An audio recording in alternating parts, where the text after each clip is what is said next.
Hi friends, இன்றைக்கி புடலங்காய் PRAN தொக்கு தாங்க செய்ய போகிறோம். ஃபஸ்ட் டைம் எங்கள் மாமியார் இது செஞ்சு கொடுத்தப்ப என்னது புடலங்காவும் ப்ரானுமா, இது ஒரு வியர்டு காம்பினேஷனாக இருக்குன்னு தான் நானும் நினச்சேன். ஆனால் டேஸ்ட்டு செம்மையாக இருக்குங்க.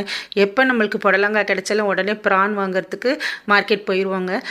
புடலங்காவை க்ளீன் பண்ணி குக்கரில் எடுத்துட்டு அது கூட சின்ன வெங்காயம் கட் பண்ணது, தக்காளி ஹார்டாக இருக்கிறதுனால தக்காளியும் இப்போல்லாம் குக்கர்லேயே நான் போட்டுடுறேங்க. ஒரு 7-8 பல்லு பூண்டை நசுக்கி போட்டுட்டு அது கூட தேவையான அளவு மஞ்சத்தூள், உப்பு, லைட்டாக தண்ணி விட்டு ஒரே ஒரு விசில் விட்டால் போதுங்க. இல்லாட்டி புடலங்காய் ரொம்ப வெந்துடும். அதே டைமில் இன்னொரு பேனில் ஆயில் சேர்த்துட்டு அது கூட சோம்பு தூள் ஆட் பண்ணிக்கோங்க. இன்னொரு 5-6 பல் பூண்டையும் திரும்பவும் நசுக்கி இதில் போட்டுக்கோங்க. இறால் இருக்கிறதுனால நம்ம பூண்டு நிறையா சேர்த்துக்கணும். அது கூட ஒரு 5-6 பச்சை மிளகாய் அதையும் கீரி சேர்த்துக்கோங்க. நல்லா வதங்கினதுக்கப்புறமா தேவையான அளவு கருவேப்பிலையும் சேர்த்துட்டு நம்ம குக்கரில் வேக வச்சுருந்தோம் இல்லையா, அதை இது கூட ஆட் பண்ணி நல்லா கிளறி விடுங்க.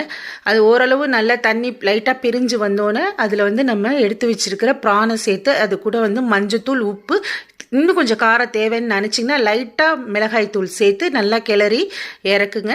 ப்ரான் 3 to 4 மினிட்ஸ் வந்தால் போதுங்க. அதுக்கு மேலே வெந்துச்சு அப்படின்னு சொன்னால் ரப்பர் மாதிரி ஆகிடும். ட்ரை பண்ணி பாருங்கள், சூப்பராக இருக்கும்.